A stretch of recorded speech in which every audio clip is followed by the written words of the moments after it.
প্রিয় নবম দশম শ্রেণীর শিক্ষার্থীরা, আজকের ক্লাসে আমরা তোমাদের বাংলা প্রথম পত্রের প্রথম গদ্য প্রত্যুপকার নিয়ে আলোচনা করব। প্রত্যুপকার লিখেছেন ঈশ্বরচন্দ্র বিদ্যাসাগর। এই যে দেখো, এখানে আমরা তাকে দেখতে পাচ্ছি এবং আমরা একটু লেখকের পরিচিতি পড়ে নেই। জন্ম হচ্ছে 26শে সেপ্টেম্বর 1820 খ্রিস্টাব্দে বীরসিংহ গ্রামে, যেটা পশ্চিমবঙ্গের মেদিনীপুর জেলায় অবস্থিত। তার মূল নাম ঈশ্বরচন্দ্র বন্দ্যোপাধ্যায়। সংস্কৃত ও ইংরেজি ভাষায় পাণ্ডিত্য অর্জন করেন। দানশীলতার জন্য তিনি কি নামে পরিচিত? দয়ার সাগর। ওকে। অবদান: তিনি একাধারে পণ্ডিত, শিক্ষাবিদ, সমাজ সংস্কারক ও খ্যাতনামা লেখক, বাংলা গদ্যের জনক। 1855 সালে তিনি বর্ণ পরিচয় নামক গ্রন্থ প্রকাশ করেন। তার উল্লেখযোগ্য গ্রন্থ হল বেতাল পঞ্চবিংশতি, সীতার বনবাস, ভ্রান্তিবিলাস, শকুন্তলা ইত্যাদি। তিনি 1891 খ্রিস্টাব্দের 29শে জুলাই মৃত্যুবরণ করেন। ঠিক আছে, তোমরা লেখক পরিচিতিটা আবার একটু টেনে টেনে দেখে নেবে। চলো আমরা মূল গল্পে ফিরে যাই। ঠিক আছে, খলিফার আদেশ প্রথম, এটা আমি বিভিন্ন ভাগে ভাগে ভাগ করেছি। তো আমাদের গল্পের অন্যতম প্রধান চরিত্রের নাম আলী ইবনে মাহদি। ঠিক আছে, আমরা তাকে সংক্ষেপে আলী বলতে পারি। তো এই যে আলী ইবনে মাহদি একজন সাধারণ লোক মনে করবা, কিন্তু তিনি খলিফা মামুন নামক ব্যক্তির প্রিয় পাত্র ছিলেন। ঠিক আছে, তো আমাদের গল্পের যে খলিফা বা রাজা, রাজদরবারের যে রাজা বা খলিফা, তার নাম ছিল মামুন। সেই খলিফার প্রিয় পাত্র ছিল আলী ইবনে মাহদি। বুঝতে পেরেছ? তো ভালোই তো, একজন খলিফার প্রিয় পাত্র হওয়া খুবই ভালো কথা। তো এই আলী ইবনে মাহদি তিনি এই গল্পটা বলেছেন। তিনি বলতেছেন, আমি একদিন খলিফার নিকট বসিয়া আছি, এমন সময়ে হস্তপদবদ্ধ, হস্তপদবদ্ধ কথার অর্থ হাত পা বাঁধা, হাত পা বাঁধা এক ব্যক্তি তাহার সম্মুখে নীত হইলেন। খলিফা আমার প্রতি এই আদেশ করিলেন, তুমি এ ব্যক্তিকে আপন আলয় লইয়া গিয়া রুদ্ধ করিয়া রাখিবে এবং কল্ল আমার নিকট উপস্থিত করিবে। অর্থাৎ খলিফা মামুন তিনি ওই লোকটাকে আদেশ দিয়েছেন যে, আলী, এই একটা লোক দেখতেছো, এই লোকটা একজন অপরাধী, তুমি এক কাজ করো, তুমি এই ব্যক্তিকে তোমার বাড়িতে নিয়ে বেঁধে রাখো বা তালাবন্দি করে ঘরবন্দি করে রাখো, আর আগামীকালকে এই ব্যক্তিকে আবার আমার রাজদরবারে নিয়ে আসবে। তদীয় ভাব দর্শনে স্পষ্ট প্রতীত হইল তিনি ওই ব্যক্তির উপর অত্যন্ত ক্রুদ্ধ হইয়াছেন। অর্থাৎ তখন বোঝা গেল যে খলিফা মামুন ওই যে ব্যক্তিটার উপর অত্যন্ত রাগ করে আছেন। কি কারণে সেটা আমরা পরে হয়তো জানতে পারবো। প্রিয় শিক্ষার্থী, আমাদের চ্যানেলের ভিডিওগুলো যদি তোমার পড়াশোনায় একটুও হেল্প করতে পারে, তবে আমাদের চ্যানেলটি সাবস্ক্রাইব করে দিতে পারো। এই ভিডিওটি ভালো লাগলে একটি লাইক দিও। আমাদের ভিডিওর মাধ্যমে যদি তুমি পড়াশোনায় একটু উপকৃত হও, তবেই আমরা সার্থক। আচ্ছা, আলী বলতেছে, আমি তাহাকে আপন আলয়ে আনিয়া অতি সাবধানে রুদ্ধ করিয়া রাখলাম, বেঁধে রাখলাম, কারণ যদি তিনি পালাইয়াই যান তাহলে তো খলিফা আমাকে আমাকে শাস্তি দিবেন, তাই তো? খলিফা রাগ করবেন। খলিফা যেহেতু একটা দায়িত্ব দিছে এই লোকটাকে নিয়ে বেঁধে রাখার, তাহলে তো আমাকে তার মানে তাকে আমার ঘরে বেঁধে রাখতেই হবে, তাই না? আচ্ছা, এরপরে কি আছে? পরিচয় ও কথোপকথন। কিয়ৎক্ষণ পরে আমি তাহাকে জিজ্ঞাসিলাম, আপনার নিবাস কোথায়? অর্থাৎ আলী, ইনি হচ্ছেন মনে করো আলী। এই আলী এই হাত পা বাঁধা লোকটিকে জিজ্ঞেস করতেছে, আলী তো এনাকে আটকাই রাখছে নিজের ঘরে, বলতেছে আপনার বাড়ি কোথায়? তিনি বলিলেন, ডেমাস্কাস আমার জন্মস্থান, ওই নগরের যে অংশে বৃহৎ মসজিদ আছে তথায় আমার বাস। আচ্ছা, এবার যদি তোমাকে প্রশ্ন করা হয় যে ওই যে অবরুদ্ধ করা ব্যক্তির বাড়ি কোথায় বা কোন রাজ্য থেকে এসেছে, তখন তুমি বলবে যে সেই ব্যক্তিটা হচ্ছে ডেমাস্কাস রাজ্য থেকে এসেছেন। ঠিক আছে, যেখানে বৃহৎ মসজিদ আছে। আচ্ছা, এরপরে আলী বলতেছে, ডেমাস্কাস নগরের বিশেষত যে অংশে আপনার বাস তাহার উপর জগদীশ্বরের শুভদৃষ্টি থাকুক। জগদীশ্বর বলতে বুঝাইছে সর্বশক্তিমান আল্লাহ। অর্থাৎ আলী বলতেছে যে ডেমাস্কাস শহরের যে জায়গায় যে মসজিদ আছে সেই জায়গার উপর যেন আল্লাহর শুভদৃষ্টি হোক, কারণ ওই জায়গাটা থেকে আমি অনেক বড় বিপদ থেকে মুক্তি পাইছি। বুঝতে পারছো? লিখছে কি, এ অংশের অধিবাসী এক ব্যক্তি একসময় আমার প্রাণ দান করিয়াছিলেন। মানে আলী বলতেছে যে আপনি যে ডেমাস্কাস শহরের লোক, ওই ডেমাস্কাস শহরেরই আরেকজন লোক একদিন আমার প্রাণ ভিক্ষা দিয়েছিলেন, আমাকে প্রাণে বাঁচাইছিলেন। এই জন্য আমি আল্লাহর কাছে দোয়া করি যেন ডেমাস্কাস শহরের লোকজন ভালো থাকে। ঠিক আছে? প্রিয় শিক্ষার্থী, সহজ শেখার অনলাইন ক্লাসে ভর্তি হয়ে তুমিও পেতে পারো আকর্ষণীয় কম্পিউটার, ল্যাপটপ ও আইফোন পুরস্কার। বিস্তারিত জানতে সহজশেখা.com ওয়েবসাইটে ঘুরে আসো অথবা ভিডিওর ডেসক্রিপশন বক্স থেকে আমাদের সঙ্গে যোগাযোগ করো। আচ্ছা, এরপর সে অতীতের ঘটনা বলা শুরু করতেছে যে কি হয়েছিল, আসলে অ্যাকচুয়ালি কি হয়েছিল। আচ্ছা, তো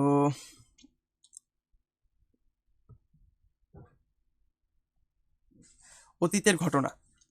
আমার এই কথা শুনিয়া তিনি সবিশেষ জানবার নিমিত্ত ইচ্ছা প্রকাশ করিলেন। যে কি বলো না, আপনি একটু বলুন যে কি হয়েছিল ডেমাস্কাস শহরে, আপনি কেন এই ঘটনাটা একটু বলেন। আমি বলিতে আরম্ভ করিলাম, বহু বৎসর পূর্বে ডেমাস্কাসের শাসনকর্তা পদচ্যুত হইলে তিনি তদীয় পদে অধিষ্ঠিত হন। যিনি তদীয় পদে অধিষ্ঠিত হন, আমি তাহার সমব্যবহারে তথায় গিয়েছিলাম। ঠিক আছে, যে ডেমাস্কাস শহরের শাসনকর্তার সাথে দেখা করতে গেছিলাম। পদচ্যুত শাসনকর্তা বহু সংখ্যক সৈন্য লইয়া আমাদিগকে আক্রমণ করিলেন। আমি প্রাণ ভয়ে পলাইয়া এক ভদ্রলোকের বাড়িতে প্রবিষ্ট হইলাম এবং গৃহস্বামীর এটা হবে গৃহস্বামীর নিকট গিয়া অতি কাতর বচনে প্রার্থনা করিলাম, আপনি কৃপা করিয়া আমার প্রাণ রক্ষা করুন। আমার প্রার্থনা বাক্য শুনিয়া গৃহস্বামী আমায় অভয় প্রদান করিলেন। আমি তদীয় আবাসে 1 মাস কাল নির্ভয়ে ও নিরাপদে অবস্থিতি করিলাম বা অবস্থান করিলাম। তো বিষয় হচ্ছে এই যে আলী, তিনি ডেমাস্কাস শহরে গিয়ে একবার বিপদে পড়ছিলেন, তাকে আক্রমণ করতে আসছিল সৈন্যরা। তখন একটা লোক তার বাড়িতে আলীকে আশ্রয় দিয়েছে। ঠিক আছে, বলছে আপনি আমার ঘরে থাকেন, কোনো ভয় নাই, আমি কাউকে বলবো না, আপনি নিরাপদে এখানে 1 মাস থাকেন। তো আলী ওইখানে 1 মাস ছিল। আচ্ছা, বেশ ভালো কথা। এরপরে কি হলো, 1 মাস থাকার পরে এখন তো আলীকে যেতে হবে। কি লিখছে, আশ্রয়দাতার মহানুভবতা।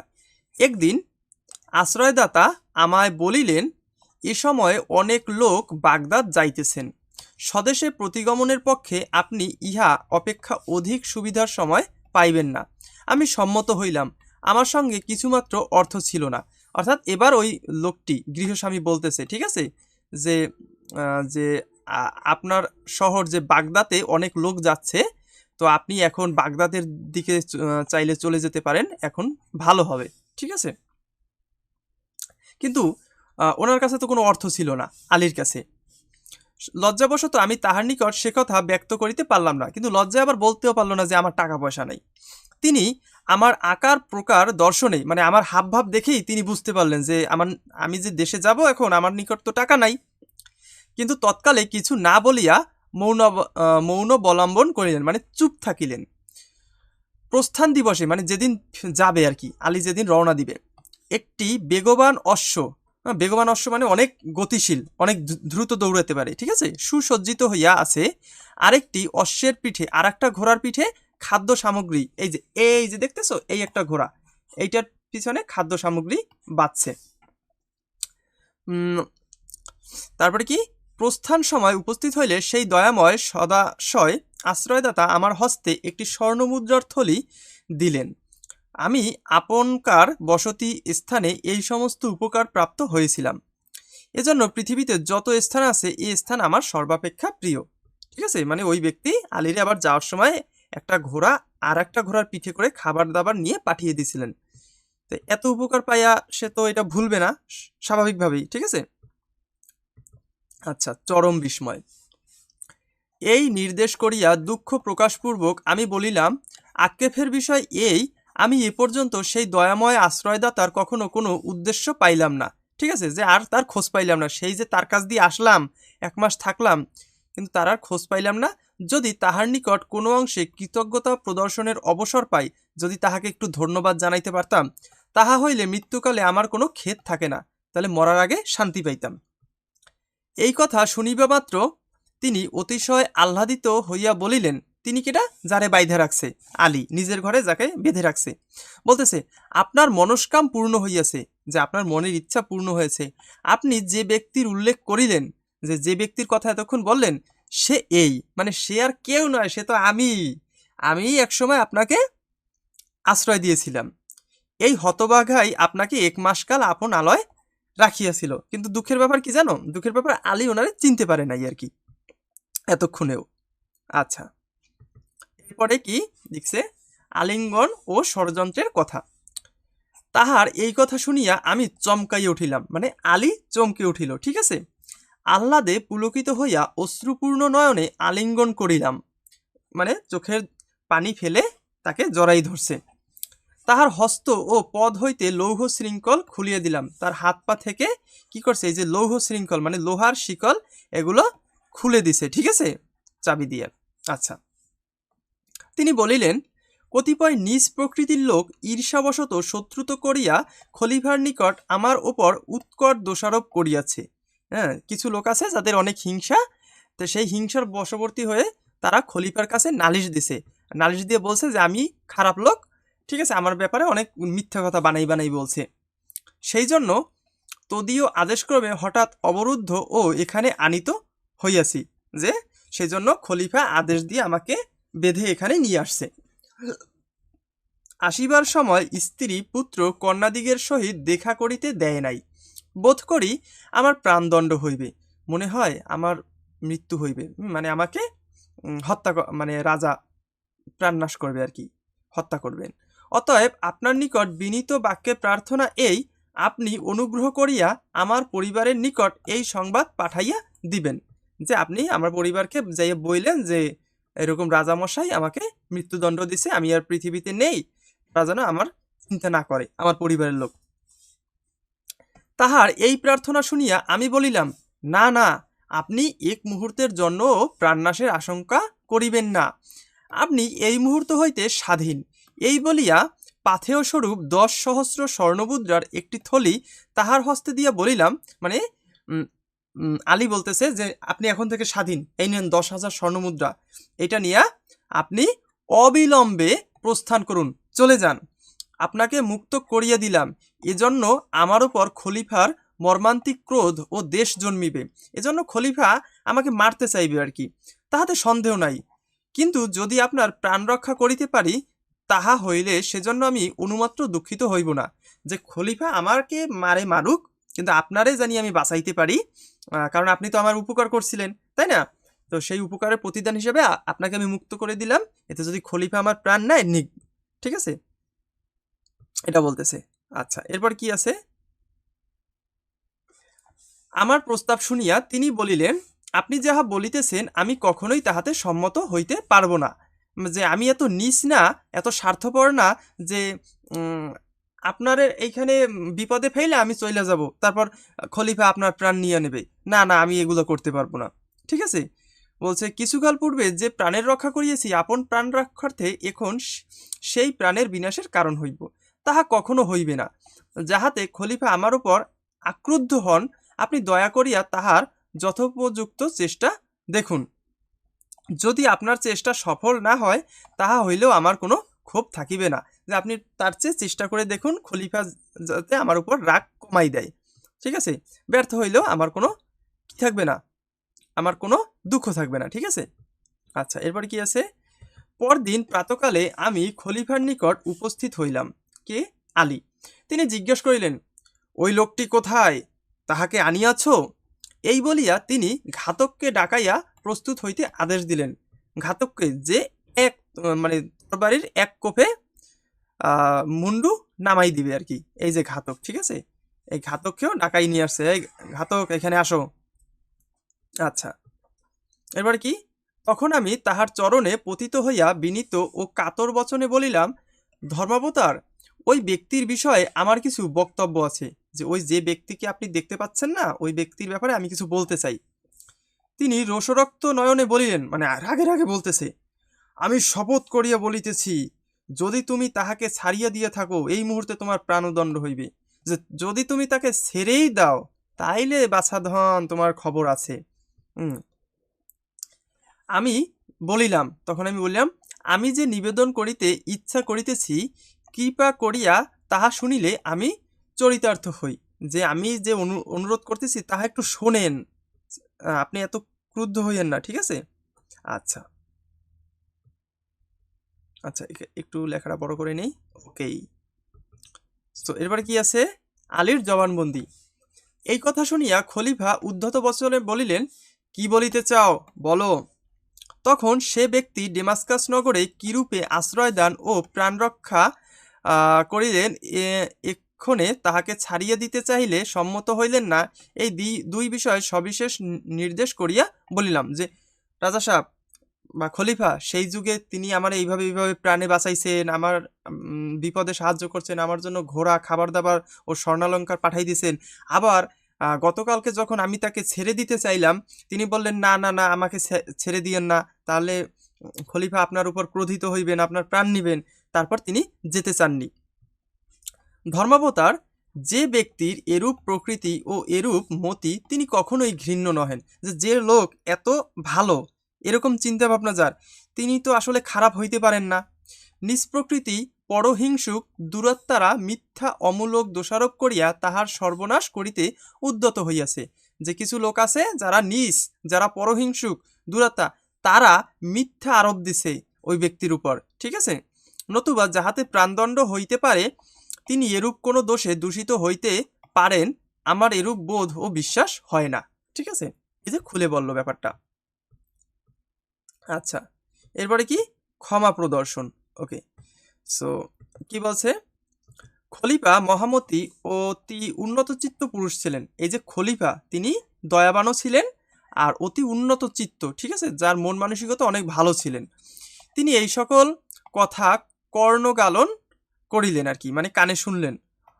অনন্তর প্রসন্ন বদনে বলিলেন, অনন্তর প্রসন্ন মানে হাসি মুখে, বদন মানে মুখ, তার মানে হাসি মুখে বলিলেন, যে ব্যক্তি যে এরূপ দয়াশীল ও ন্যায়পরায়ণ, ইহা অবগত হইয়া আমি অতিশয় প্রীত হইলাম। তিনি প্রাণদণ্ড হইতে অব্যাহতি পাইলেন। বলিতে গেলে তোমার মাধ্যমে তাহার প্রাণ রক্ষা হইল। এতক্ষণে তাহাকে অবিলম্বে এই সংবাদ দাও ও আমার নিকটে লইয়াসো। খলিফা বলতেছে যে তাকে এই সংবাদ দাও যে তার কোনো ভয় নাই, আর আমার কাছে নিয়ে আসো, ঠিক আছে? আচ্ছা, এরপর হচ্ছে সম্মাননা। ওকে, খলিফা সাদর বচনে সম্ভাষণ করিয়া বলিলেন, তুমি যে এরূপ প্রকৃতির লোক, তাহা আমি পূর্বে অবগত ছিলাম না। খলিফা সেই লোকটিকে বলতেছে যে তুমি যে এত ভালো লোক, সেই ব্যাপারটা আমি আসলে জানতাম না, ঠিক আছে? আচ্ছা, এতক্ষণে ইহার নিকটে তোমার প্রকৃত পরিচয় পাইয়া সতিশয় প্রীতিপ্রাপ্ত হইয়াছি। এই বলিয়া খলিফা তাহাকে মহামূল্য পরিচ্ছদ সুসজ্জিত 10 অশ্ব, ঠিক আছে, মহামূল্য পরিচ্ছদ মানে পোশাক আশাক, সুসজ্জিত মানে সাজানো 10টা অশ্ব, মানে কি ঘোড়া, 10 দাস, 10 জন দাস মানে সেবা করার জন্য, ও 10 দাসী উপহার দিলেন, এবং ডেমাস্কাসের রাজপ্রতিনিধির নামে এক অনুরোধপত্র ও পাথেয় স্বরূপ বহু সংখ্যক অর্থ দিয়া তাহাকে বিদায় করিলেন। ঠিক আছে, ডেমাস্কাসের যে রাজপ্রতিনিধি, তাহাকে একটা অনুরোধও করছে যে এই লোককে ঠিক আছে, আপনারা কোনো শাস্তি দিবেন না। তো এই ছিল মোটামুটি আজকের গল্প। এই গল্পটার একটাই সারমর্ম, সেটা হচ্ছে উপকারীর উপকার করা। যে তোমাকে উপকার করেছে তাকেও তোমার উপকার করা উচিত, সেই কৃতজ্ঞ বোধটা তোমার থাকা উচিত। এখানে আরও একটা জিনিস বোঝানো হয়েছে যে জীবনে যদি তুমি কারো উপকার করে থাকো, তাহলে ঘুরে ফিরে সেই উপকার তুমি আবার ফেরত পাবে। ঠিক আছে, তো পরের ভিডিওতে এই গল্পের অনুশীলনী নিয়ে আলোচনা হবে। আজকের ভিডিও এ পর্যন্তই।